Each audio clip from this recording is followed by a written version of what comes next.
I imagine that we're mostly platform engineers here, or certainly platform folk. And we obviously all know that platform teams are made up of superheroes.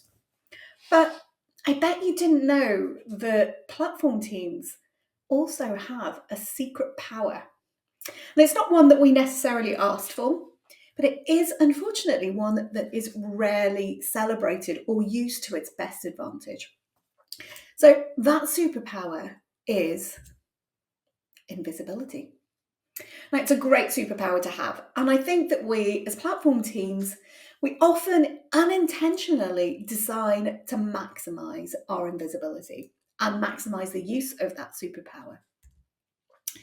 So, when everything works, when the rest of engineering is merging and deploying frequently without issue, even on a Friday, when engineers are able to intuitively find what they need and self serve to meet their goals, when the pipelines and workflows of life are all green, there are no alerts, no questions, no blockers, just seamless developer experience. So in those cases, platform teams can be a little bit invisible. When the platform is just working smoothly and the hard work of the platform teams can sometimes go unnoticed. And that can cause it to be undervalued and sometimes even misunderstood. And the big irony in platform engineering is that a platform team's best work is often designed to be unobtrusive and is often hidden and invisible until something is on fire. Like the time a team accidentally burnt through our entire month's allocation of GitHub action minutes in just a few days. And because the concurrency configuration wasn't set on a custom workflow, and failed workflows just kept building up over a couple of days. And so suddenly platform and the platform team was very visible, but only because something was on fire. So hello, I am Leena Mooneeram and I am part of the platform team at Chainalysis, the data platform for the blockchain. And like many of you, I've been there. I've had moments when my team and I have shipped something genuinely fantastic, making the platform more robust, more extensible, or completing a major infrastructure upgrade that supported multiple critical customer-facing services. And no one even knew it happened. But invisibility, it's good, right? I Googled it. Google tells me that invisibility is good for getting lots of money quickly or enacting revenge on your enemies.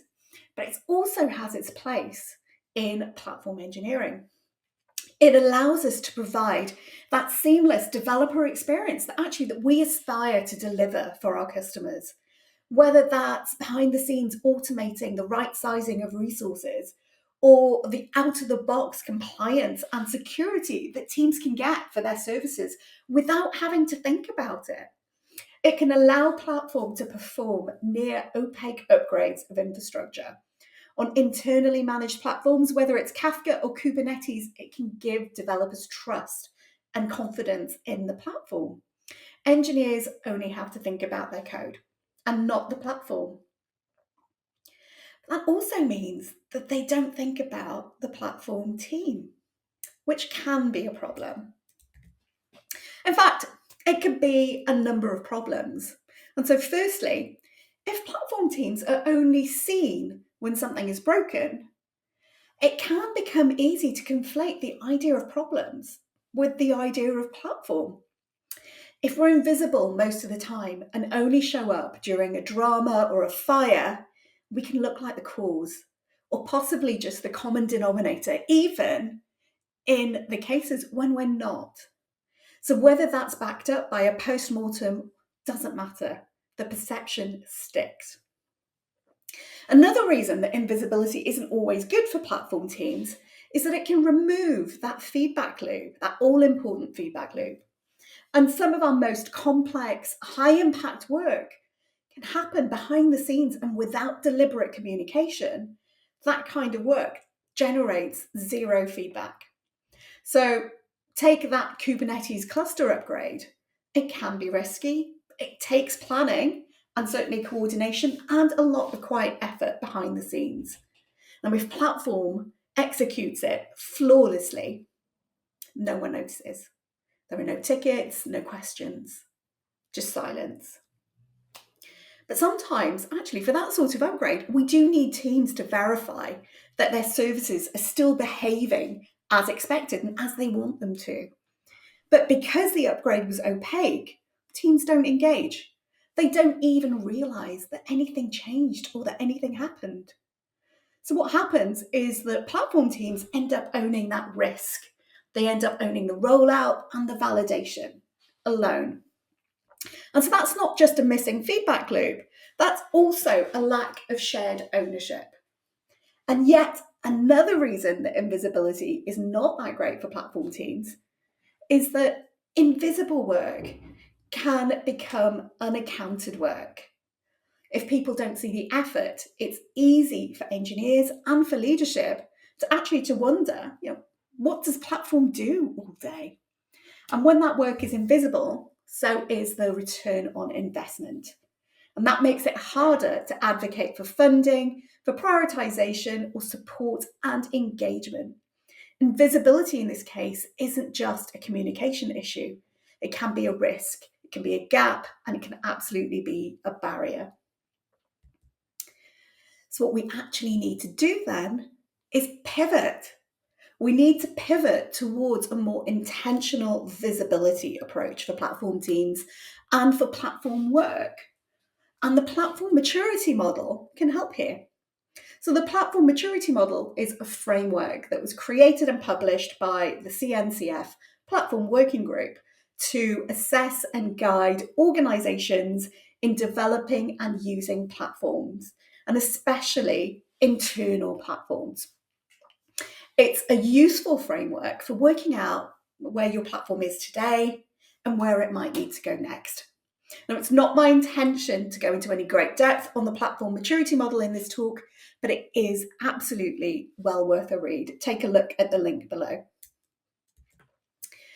The model is split across a number of different aspects. So it has the investment, adoption, interfaces, operations, and measurements. And each of those are described at 4 levels: the provisional level, operational, scalable, and optimizing, moving left to right across the platform maturity model from lesser to greater maturity. Now, I've picked out a number of behaviours that can help you increase the positive visibility of platform work, taking you from provisional to optimizing. So at provisional, and this is where platform teams are often starting out, and sometimes it's actually a little bit pre-platform at this stage. What you need to do here is actually just be noisy and make a noise and be visible. So noise here is not always a bad thing. So you narrate everything that you're doing and over communicate.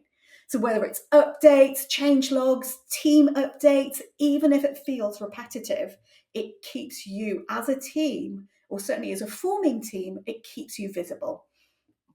Moving right along the framework is operational. So at this point, platform teams can shift from focusing on narrating everything to being much more outcome driven in their communication. So you focus on the result, not the effort. For example, continuous integration time dropped by 30%. What you have to do is also remember to actually measure it. Another example is type X incident volumes were reduced. And that's cut through the noise and is visible, and it's visible specifically to leadership. The next level is scalable. So building platform habits, that's what you're doing at this stage. And that can be establishing a space for regular demos of platform initiatives and platform features, regularly posting dev blogs with best practice and the next step for our initiatives, and perhaps opinion pieces coming from platform engineering. So at this place, at this point, visibility is a rhythm. It's not a scramble. And the final level is optimizing. where it's actually just not about updates anymore. It's about impact, and the impact that platform engineering and platform teams are having on engineering and the business as a whole. So platform is expressively tying its work to business outcomes, to group and business OKRs, to time to value for engineering updates, cost savings, and adoption rates. So let's just zoom out here though for a second. All the tasks and actions that we've just discussed, they're not technical, and many come actually after the technical work is complete. Now, this is because, as I'm sure you all know, platform work isn't just technical, it's socio-technical. Our customers are people, they're engineers, they're managers, they're product and leadership, they're not systems. We need to direct our communication and our visibility to them.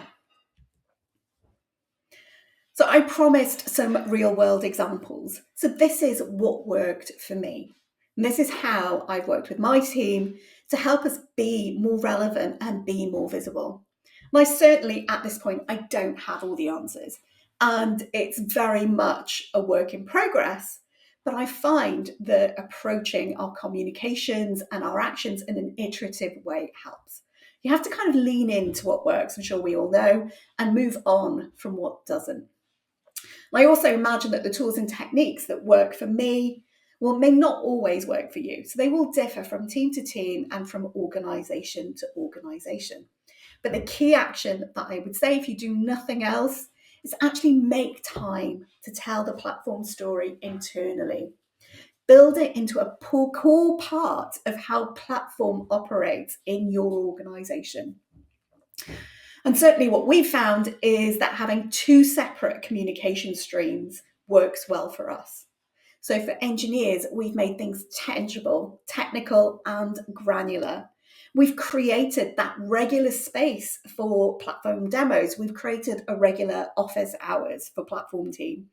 And so in that office hours, we do, as I said, demonstrations, we do technical deep dives, we do synchronous and asynchronous walkthroughs, so we record a lot of it, but ultimately it is an open forum. So engineers are able to come and ask us, okay, well, this is what I'm trying to do, or this is a problem that I'm having, and platform can then consider how we can best meet that need, but we do that in an open way that many other teams are able to benefit from that conversation. So we showed work early. We showed the designs and the intention, and we try and get feedback before things are launched from early adopters, and we try and create those evangelists. And we also then make time to tell the story afterwards. So whether that's through recorded sessions or case studies, those are the sorts of planned actions and activities that we try and build for our engineers. For leadership, however, it's a slightly different approach. For us, it's about delivering easily consumable messaging. So platform work doesn't directly contribute to the bottom line, but it absolutely impacts on the bottom line, and it can be a significant multiplier.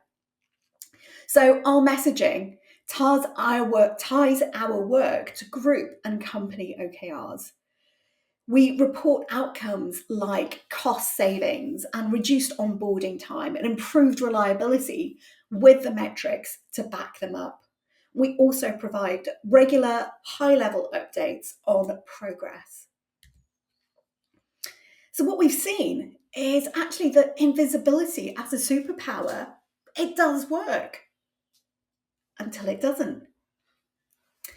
And if you want to take off towards greater intentional visibility and value for your platform teams, there are a few items I'd want you to remember.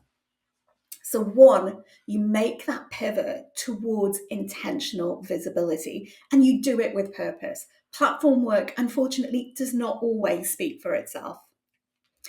Second thing you can do is actually just share your outcomes. Tell the story of an initiative before it launches. Tell it during and tell it after. Share both the vision with engineering as well as the impact. Thirdly, adapt your message to your audience.